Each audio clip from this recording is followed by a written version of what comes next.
Bismillahirrahmanirrahim. Assalamu alaikum and a very warm welcome to all this morning. I am your host Hajra Sati and joining me is my wonderful co-host who happens to be Fahim Bangesh. Assalamu alaikum Fahim, and thank you so much for coming to our show. And how is the Monday morning going on? Because usually Monday gives us a lot of dread because it is the start of a new week, right? Yes, and I will answer your questions one by one. Sure. So yes, walaikum assalam first of all, and second of all, you're always welcome. And third of all, Monday morning is not always nice, especially in the summers, because when we talk about summers, and especially when I think about summers, I think about all the people in the olden days, especially how they used to counter the summers. But then I was reading one day, Hajra, that in the olden days, the houses, especially in this part of the world, they used to have vents on the top of the walls, because we know that warm air rises up and cold air comes down. So the warm air used to go out, and they used to have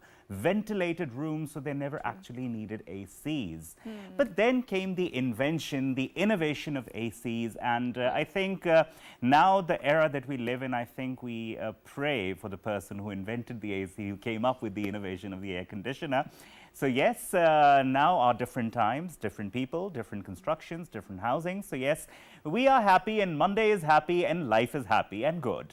Thank you so much for pointing it out. And Fahim, while you were talking, so you reminded me of a very important point. And we see that no matter we see that how much a modern man has modernized, has developed lots of tools to assist in his luxuries, but there are still debates that are talking about going back to the tradition, because my parents and my grandparents often used to talk about that how they were earthen pots and how important they were in terms of especially for containing the water, and it was such a cold water because the earth has this property that it purifies a lot of impurities. And if you eat the salan or curry that is coming from that earthen pot, it tastes very, very different, right? And if you had the honor of having the lassi from that Madani, particularly in the village area, so you will find that that taste is very, very different. And this is something that we would like to eat again and again. But then modern man created lots of the inventions like pots and pans and all of these plastics, and we don't get the same sort of the taste that we used to get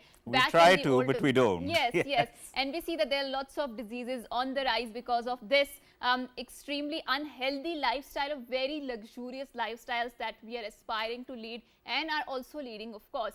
But and Hajra, talking about the luxurious lifestyle, I think all of this is an answer to many of the innovations that mankind and humans have created.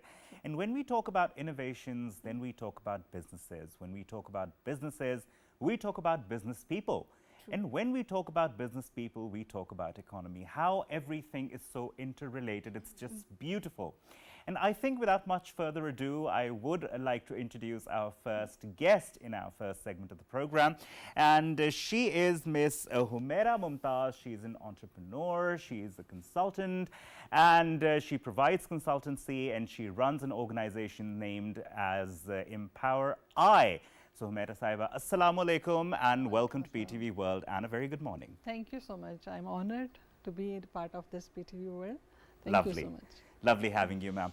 Now, before we start off our conversation, one question that pops up in one's mind, because there are two terms which are quite interchangeably used: business and entrepreneurship, right? Not many people know the actual difference. Yes. I mean, if there is a difference, could you highlight that for us? Because many people come up and say, even if they've just started a new startup, they would say, I'm an entrepreneur.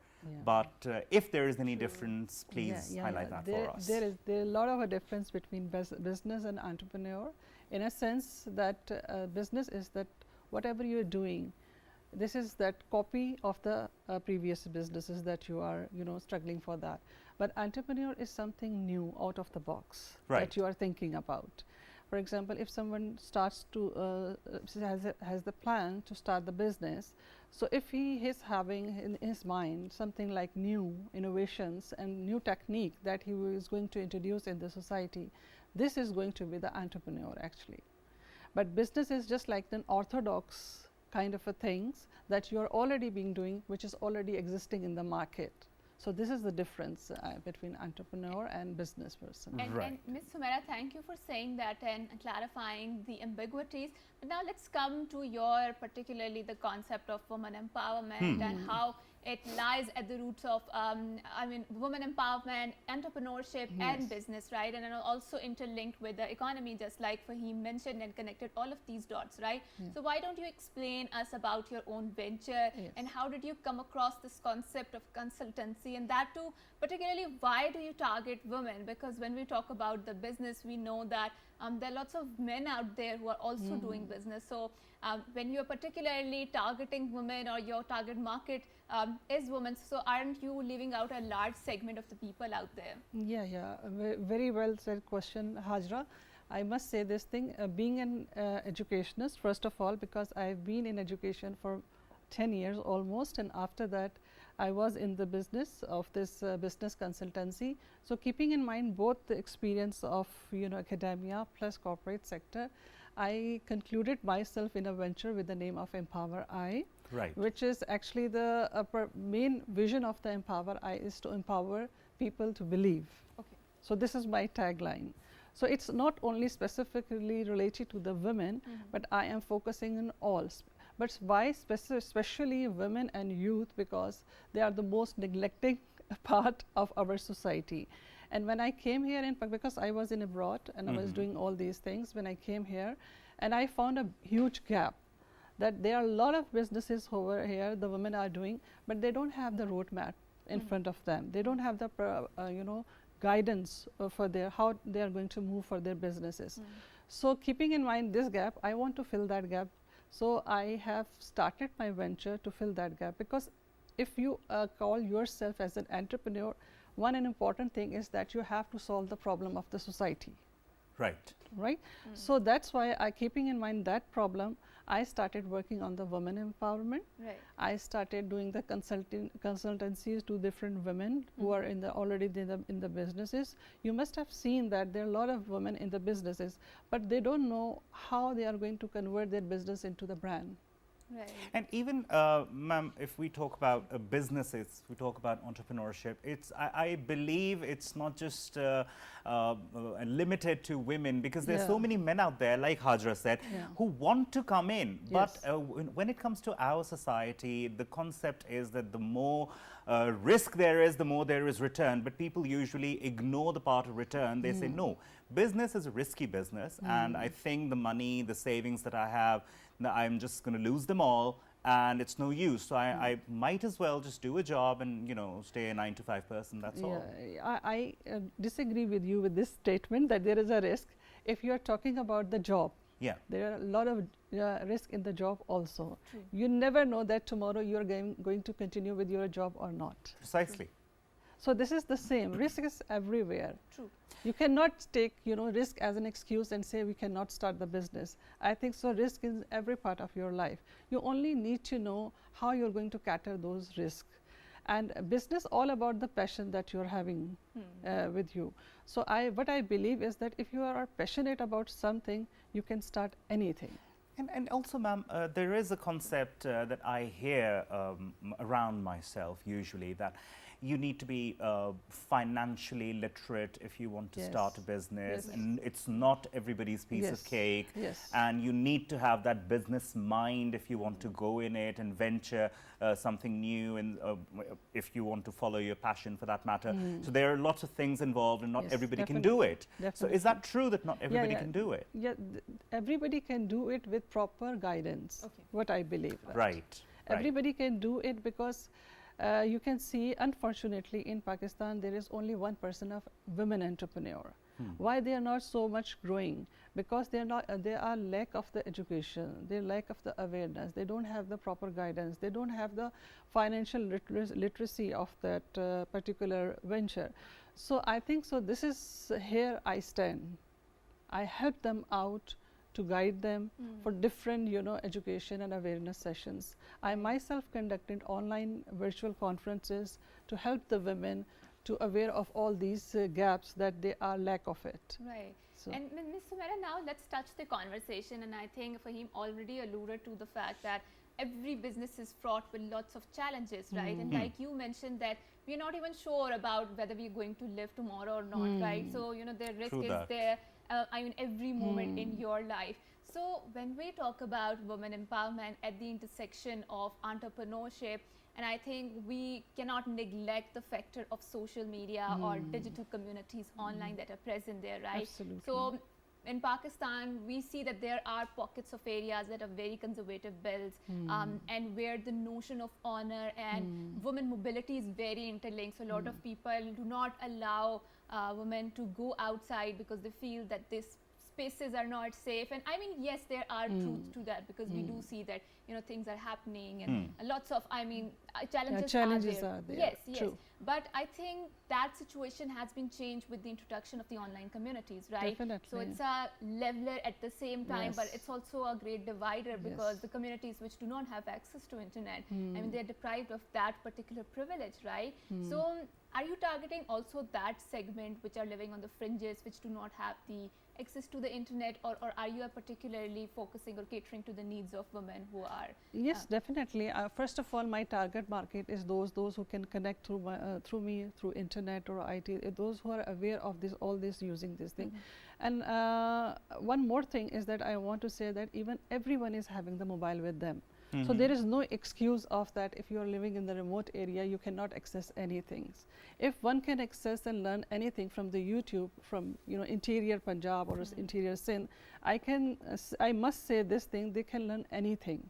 So I think so there is no excuse that because of these challenges you cannot start the business. I have seen many interior women, they are doing it, and they're putting all their products and stuff online in the social media. Simple social media is Facebook's. They are displaying their product, and WhatsApp also. Everyone can access the WhatsApp and Facebook. So I think so majority of the women, they are doing here in Pakistan. Now I have seen the trend. The trend has been changed.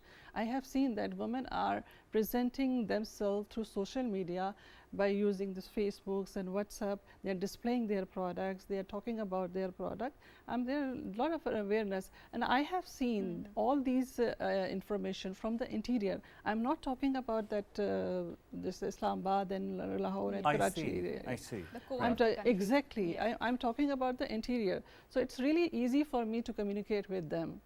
I have received so many calls from interior Punjab and interior Sindh. They're calling me and they're asking me for the help. How I'm going to promote my this business in the, from this stage to that stage. Right. Because I kept on, you know, creating the awareness through media and social media, so they got to know about me through Facebook or from media. And you highlighted a very important point, and I was listening to a very interesting sentiment expressed by a lady, and I think we in the subcontinent also share sort of the same interest. And she talked about that she's not invested a lot in, and I mean buying a very expensive clothes, but she said that I want to buy the clothes, or particularly where that was created from the hand, or that was created from the looms, right? So she was talking about preserving the handicrafts, and she says within few years we will say, because of the mass production, because of this concept of the brands that are emerging, we are going to see that our industry will die, because when a particular cloth is created on a khadi, so the people involved in that, right? True. And those people, they are doing the handwork through their hands, and that's a very unique thing, a craft to be saved, right? Yes, true. And when you particularly talk about catering to those women who are living on the fringes of the country or the interior of the Punjab or Sindh, I mean, they are invested in this sort of work, right? Yes, yes. Now, also dissect the role of middlemen, because usually they are selling their products through a middleman, and that middleman takes them to the core of the country, like Islamabad, Karachi, or the main cities, and the rest of the profit goes with that middleman, right? True. And the women or the ladies that are creating at the back end of that, I mean, they're not getting the benefits that they should get, because it was actually their hard work that went into that, right? True. So when you provide them consultancy, I mean, are you also highlighting or dissecting the Yes. concept of middlemen? How are you empowering Yes, them? yes. It's a very good question, Hajra, because business is all about supply chain management. Yes. Without it, you cannot do the business. You cannot say that I am making this product and I will sell it. That's the end of story. This is not actually the end of story. That is the start of the story. So middlemen, or you can say retailer, play a very important role in their businesses. And I always help them to connect with those, the right middlemen, so it will be easy for them and for the middlemen also to go further, right? So why not eliminate it completely, the role of middleman? It's because of few resources that they cannot do it, and because of few technology that they cannot do it. But we have to be we have to do all these things in the form of the collaboration. I think so. Collaboration is the key of any businesses. You cannot do any business alone. That's what I am experiencing, because I am running my business. Without collaboration, I cannot move further. Although I can do it alone, but without people, how can I do this alone? And when we talk about people, definitely the idea of networking also comes in, right? Yes, definitely. Now, if a person has a very lucrative idea and comes up to you and says, I want to do this, but he or she is not a very social person, he or she is someone who's not really good at networking, or perhaps an extremely introverted person, that then do you people mentor them? Do you people give them motivational ideas, or how do you basically engage them into being more extroverted? How do you engage them into being more a person who would engage into networking more? Because definitely businesses are all about that. Yes, yes, definitely. Recently, I have arranged the event with the name of She Sparks in Islamabad Club. That was in Women's Day on 8th March, in which I have given all the women entrepreneurs a platform in which they come together and they can meet over coffee. They were having the coffee informal way of meeting, in which they can talk about their businesses, they can talk about their collaborations, and almost you can imagine that more than 10 women they have collaborated from that event. So this is all about networking. I have provided them the platform. There is a lack of platform here.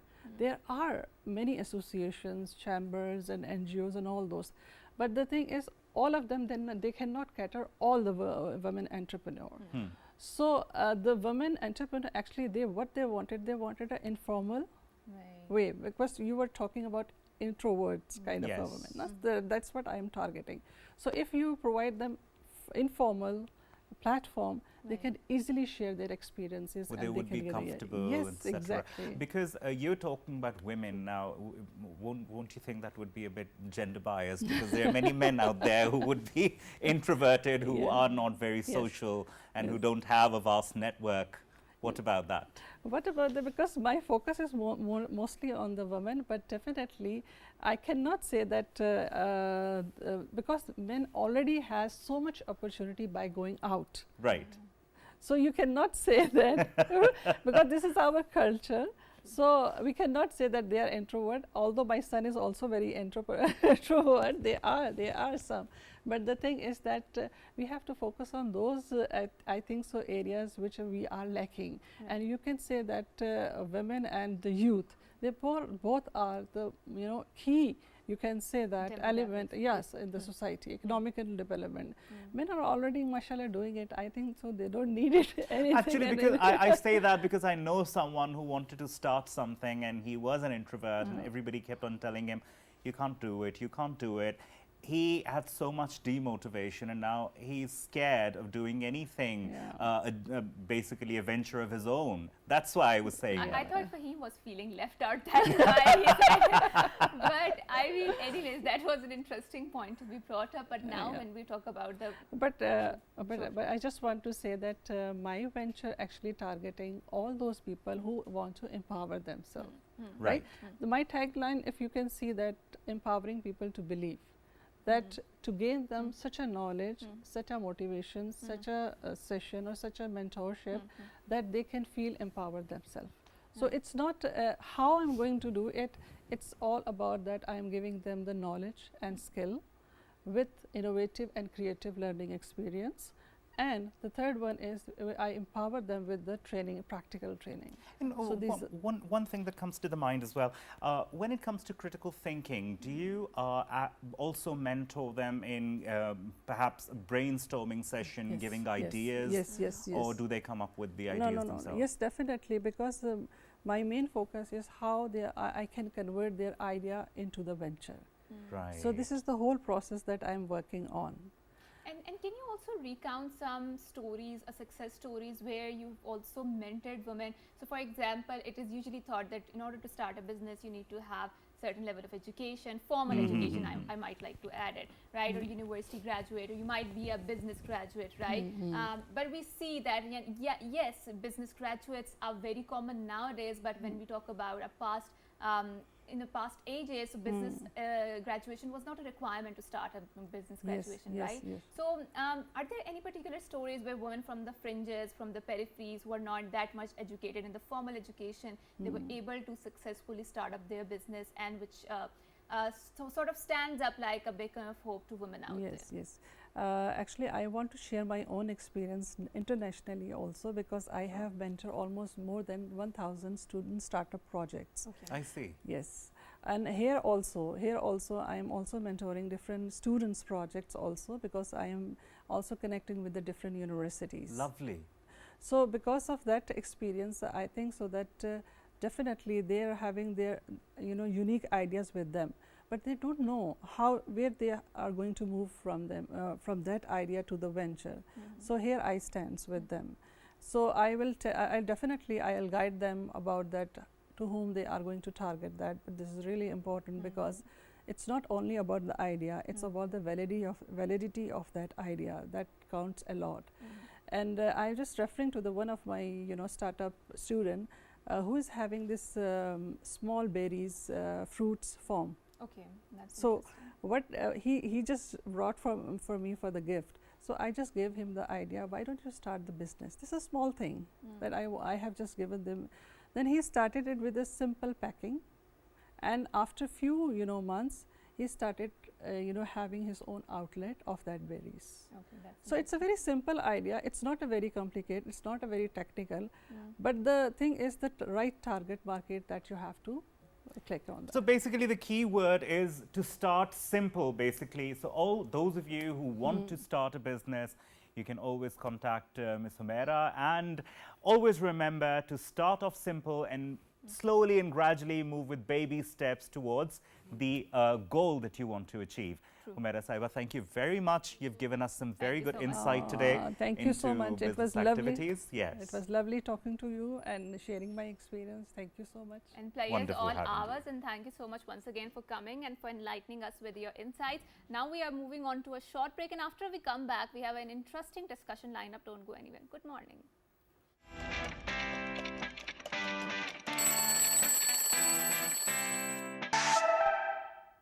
And welcome back to World This Morning with Hajra Satya and Fahim Bangish. We had a very lovely discussion before going on the break, and now, as we told you earlier, we are going to have an interesting discussion in the second segment, that is now. And Hajra, you must have noticed the trend these days that the youngsters are following. Rather, many of them are just following the bandwagon. They're just going abroad. The brain drain that we see today in our part of the world, the global south, that's very common. People are not just going to study, people are going out there to work, to earn money perhaps, but things are becoming more and more difficult, things are becoming more and more expensive, but still people do that, the trend is there. And I think that needs to be discussed further with someone who specializes in this, someone who is specializes in immigration, basically, immigration consultant. We have with us in our studios Syed Iqbaluddin Ghazi Saab. Ghazi Saab, Assalamu Alaikum, good morning and welcome to PTV World. Walaikum Salam, and thank you for having me here in your show. Right. It's a pleasure, sir. And sir, now let's kickstart the conversation. Like Fahim mentioned, that we have seen, because of the globalization, we witness a rising trend of the immigration, right? And we generally see that people are flocking towards the West in search of better living standards, in search of better education out there. So I mean, as a consultant, what sort of an advice would you like to roll out to the people who are going? And we also see the rise of illegal immigration a lot, right? So how can we tackle all of this phenomena? I just want to, before I Sure. respond to your question about your comment about the brain drain. Rajiv Gandhi was once asked about the brain drain. His response was, brain drain? It is better, brain drain is better than brain in the drain. Anyway, now in a response to your question regarding the, people need to invest their time before they invest their money.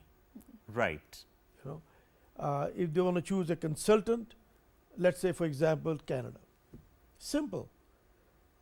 Is this person a licensed by the government of Canada? As simple as that. As a consultant, are you talking? As a consultant. As a consultant. Yes. Okay.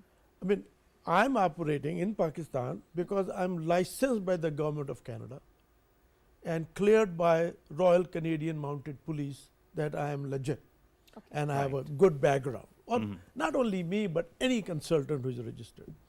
So if people would just look up and see, and then, so what sometimes people do is, as you are saying, they don't invest their time. If they invested, so that would be my advice. Please, please, please invest your time. And basic rule, if it sounds too good to be true, then it may not be true. Yeah. Also, Ghazi Saab, if I may ask, don't you think that going to the West has become more of a cliche now, in the sense that people who went like 3 decades back or perhaps even 2 decades back, they are in a very much established position. It would be easier for them to establish. The economic condition of the global North was not as difficult as it has become in today's era, in today's world, because I know of certain people who have left a very well-established life in Pakistan and have gone there and are leading a very difficult life. Very true. Very, very true. What my 34 years of experience suggests, if someone who has tasted success in their own country, please don't leave it. I see. Continue to enjoy the success that you are having in your life. And don't move at a later stage. If you move at an early stage. Like I myself went back in 1972 when I was 18 years old. I had no history behind me.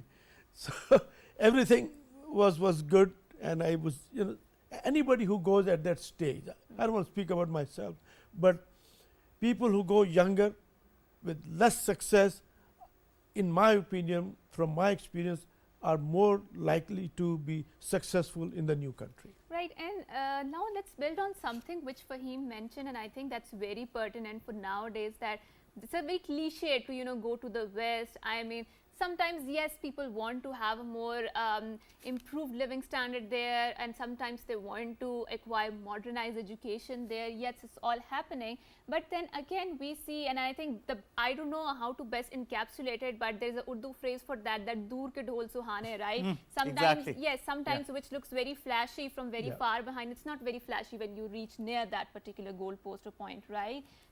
You wanted to say something? No, please go ahead. Right. So when we talk about, I mean, this thing of acculturalization, and a lot of people who move to West, who move abroad, and when they are fraught with their own set of challenges, right? So as a consultant, what is something that you would like to advise to people who are moving to West? Because generally Western culture I see is same everyone around there. There's a homogeneity in that particular culture.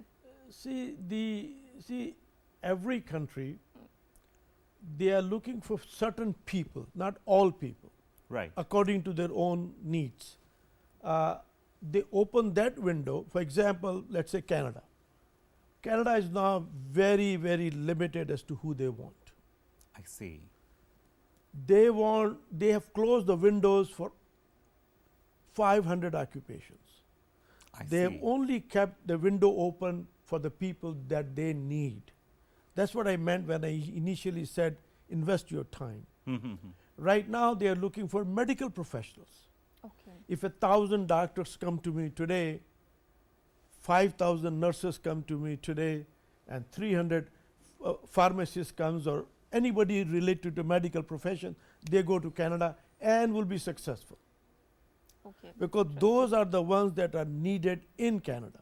So, you know, people should not say, hey, this country is accepting people. No, no, no. Who they are accepting. And then when I say they are accepting, let's say Germany is accepting IT people. Right. Now, which IT people? Those who are a graduate of a good university, they speak the language a little bit, if not a whole lot, and have at least experience in those faculties of IT which Germany is looking for. Right. Because what you said earlier, if people do not go with the right qualifications to the right country, then they will have all these problems that you are mentioning. Actually, to the right country, you're very right, because the person I was talking about, he was earning like 1.2 million here per month, right? Yeah. And yet, like you said, Canada would have been a great example for him, yet he went to the UK. And I don't think there was a need for medical professionals in the UK as compared to Canada. Oh, yeah. Therefore, I think he's leading a very difficult life over there. Yeah. So I think there you're very right that you need to invest your time and energies into seeing what is required where. And also, let's say, UK, by the way, also requires doctor. Right. But let's say for Canada also, but they want less than 35 years old. Okay. I see. If somebody 40 goes, for them to pass the exam will be, if not impossible, near impossible. If the younger person goes, they can still have the energy and the desire and the hard work required to pass a very difficult licensing examination. Same true for England, same is true for USA and for from Canada. So the age is very, very important, and the language proficiency is extremely important, Of course, of course. and some of the relevant experience. Right. And now, sir, let's also talk and build a conversation around the educational trends. So we see particularly, so you are talking about Canada because you have expertise over there, right? And we see that people who are migrating from the subcontinent or South Asian communities, they prefer going to the English-speaking communities because of the language and because of the ease with which they can adapt to particular language there, right? But generally, we see that there's a rising trend, and I see in Pakistan that Pakistani students are flocking towards Turkey to acquire the education. I mean, education might not be a very high standard in Turkey, but the society is very culturally proximate. They do not have to face the halal haram problem, and it's also a relatively cheaper option as compared to other Western communities there, right? So what are some of the trends that you observe as a consultant for the people who want to acquire the higher education? And then some people settle there and grab the professions there, and some come back to the country to give back to their communities. When you mentioned Turkey, you spoke something very close to my heart. You know, Turkey, all along, I never thought Turkey was a right destination for education. I was not sold. I see. As a vacation, I was sold. Yes. Turkey is a good spot for a Oh, yes. vacation. Oh, yes. Until I went to Turkey myself. I've been going to Turkey, but this time I went specifically to study their universities. I was pleasantly shocked. Having a good campus is one thing. See, in an institution, which institution you want to choose, the criteria is simple. 3 important factors: faculty, and yes, faculty. Faculty. Turkish universities have faculties world class, educated from the top universities of the world. They're now investing there. Now, no, Istanbul University has been there for 500 years. Yes. Yes. And what I found, that Turkish universities rank from 100 in the world to 200 in the world. Pakistan has 2 good universities which are ranked among the 600s in the world. And the best part, why I say it's close to my heart, that Turkish university being top 100 in the world cost you less than lumps or nest. Is that so? Incredible. I mean, government universities, yes, but private are very expensive. They are competing with the Western ones. I am speaking about the private universities. Which particular Let's one? example Sabanchi, Yeah. completely private. They are asking for $10,000 a year, and they give you 50% scholarship. Look at a university which is ranked among the 100 private university and $5,000 a year. So it is amazing. People should really look into that, and what we have been able to do. Now, the downside of the Turkey is the economy is not very strong. Yeah. That they are not able to absorb their graduates, especially the foreign graduates. Now we have a pathway to Germany. Right. So study in Turkey at $5,000 a year in the top universities of the world with great faculty, and then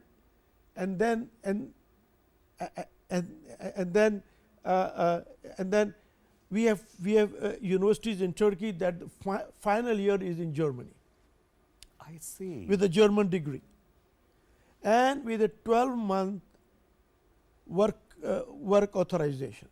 Yes.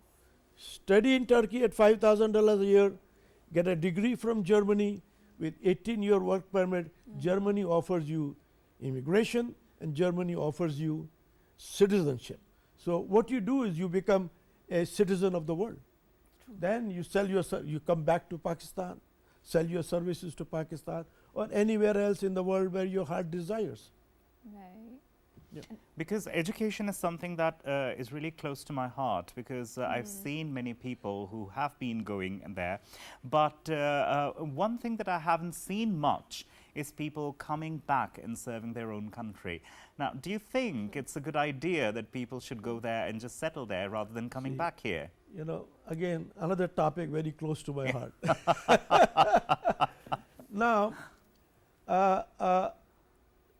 initially it seems what you are saying. Now, I'll give you an example of China, South Korea, and India. Right. All the people who went from these three countries to foreign countries to study or whatnot, but what the country economy was willing to offer an opportunity, they all came back, and they were the building blocks of these economies. That's true. Be that South Korean economy, be that Indian economy, or be that Chinese economy. True. Right. See, I have lived abroad 2 decades plus. Believe me, I still feel that people are willing to come back and serve their country for 8 ana. They are willing to come and serve their country for 50 cents for what they are making $1 in their foreign country. But inshallah, very soon our country will give them that opportunity, and they will come and they will be the same building blocks what they did for South Korea, you know, and India and China. Right. Well, And sir, nowadays we see that because of the globalization, because of the digitalization, that there are lots of information available on the social media, and especially if you want to do your research work regarding selection of the university, selection of your particular field. So it's very comprehensive sort of a guides that are available on YouTube and on a particular university page, right? So do you see that, and when there are people who obviously go and consult the consultants out there, right? So what are some of the things that, I mean, you've defined the criteria that, you know, what you need to look after, and especially because after graduation you are looking for the job in the particular job market. But apart from that, if someone really wants to come back, so what are some of the criteria or the requirements or the advice you would like to dole out to that particular person if he wants to study in a particular country, and that too if he is not very well off in terms of affording very expensive education? For example, $10,000, if you convert it in Pakistani rupees, it costs you a huge amount, right? I think around 30 lakhs or something, right? This is a huge amount to afford. So what is your advice to those people? See, there are, again, Turkey, not that because I want to market anybody. Yes. I don't want to market any, because that's not my job to Right. market any country Of course. or any Definitely. particular university. My job is to, as a consultant, basically we have expertise on all the countries of the world. If anybody says, I don't want to talk about Turkey, that's fine. But if you want to talk about USA, but please keep in mind $100,000 a year. If you want to talk about Canada, $50,000 a year. If you want to talk about England, so see, what I tell when people come to me says, look at your grades, look at your pockets of yourself and your family. That will restrict you what you want to do. If you have only X rupees in the pocket, don't look for Mercedes. True. But Turkey offers the greatest option. Right. You know, world-class education, pathway to Germany, pathway to becoming a global citizen and serve your country, you know, if that's what your heart desires. Also, another question that pops up into mind, Hajar just mentioned social media, right? So, what we know about social media is the algorithm, right, which it follows. So, whenever you talk or search for, let's say, a consultant, for immigration consultant, education consultant, it will give you a huge list of advertisements coming up of all the consultants, right? Oh, How do you choose? Right. What do you know? Who to go to? I know. Yep, I think it's a very, if I was a young student, 18 years old, looking at the social media, hugely very confusing and Very confusing, yeah. Very very time draining, yeah. confusing. And how do you find sun in that? Anyway, no. I don't want to market any my company or anything, but the point is, how do you find the right consultant? You know, I think that you